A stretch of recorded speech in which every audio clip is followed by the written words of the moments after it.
Good morning! Nandito tayo ngayon sa Bitbit River, dito sa Norsagaray. Ay, kahit medyo umulan-ulan eh, may mga naliligo pa rin eh.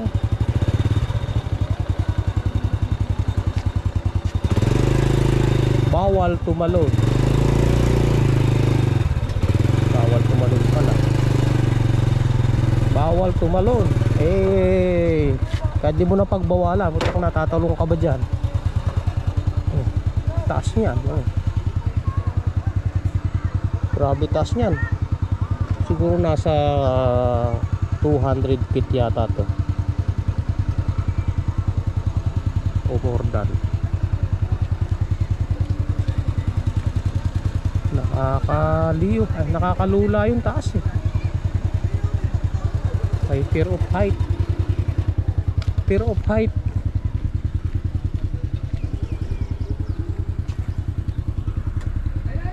Ang laki siguro ng isda dyan, malalim eh.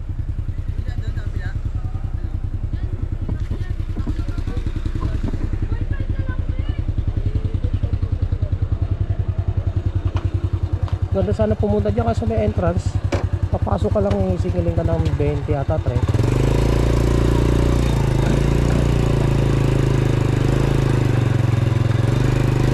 Tingnan natin kung makakadaan dito sa may kanan.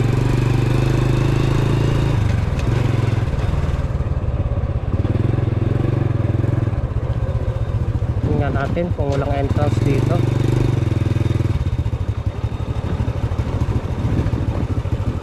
Welcome to Bitbit River.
Nandito na tayo sa ilalim ng tulay ng Bitbit Bridge. Taas talaga. Wala naman, siguro nasa 150,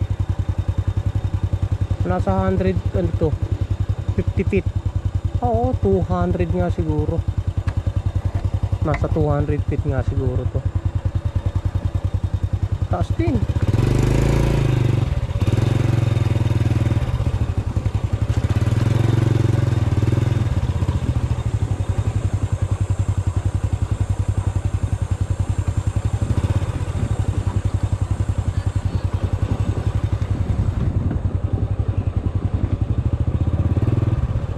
Kahit pa umuulan-ulan na eh,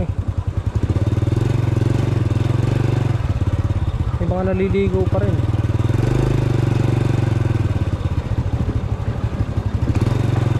May bayad ka? May bayad ba sir? May bayad? Babalik na ako. Hindi pa ako magtatagal eh.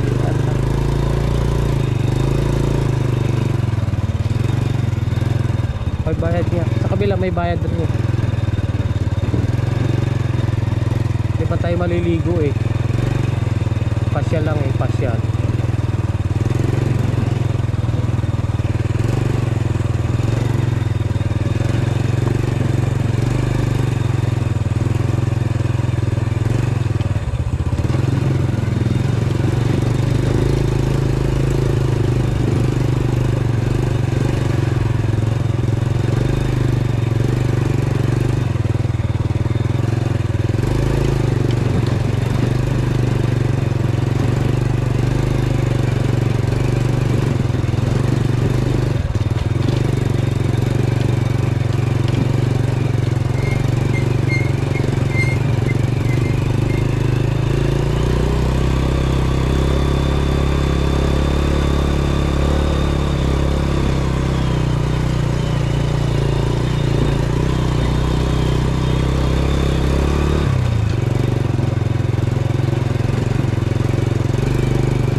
nasa 2 kilometro ding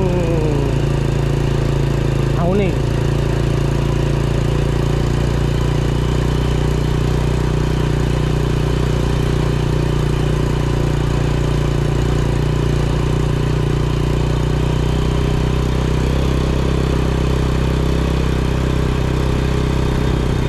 Marami nang namamatay sa kalsadan to. Kailan lang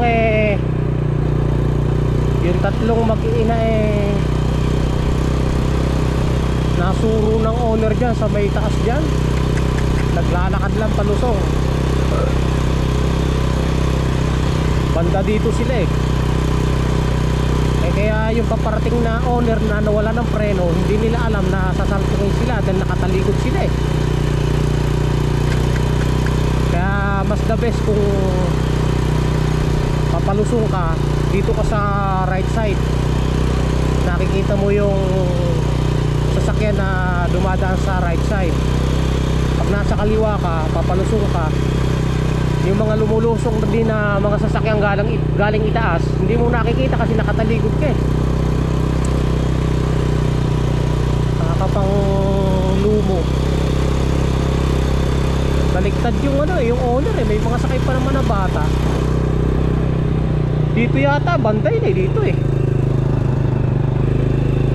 kasi merong kawayan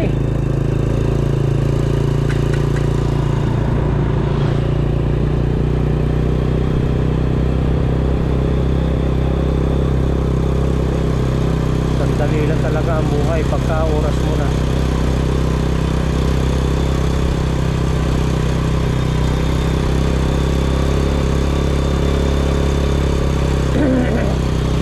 Yan, slow down kayo. At nako, hindi kaya ng brake yan, palusong. Umiinit yung brake mentras na umiinit yung brake, dumudulas.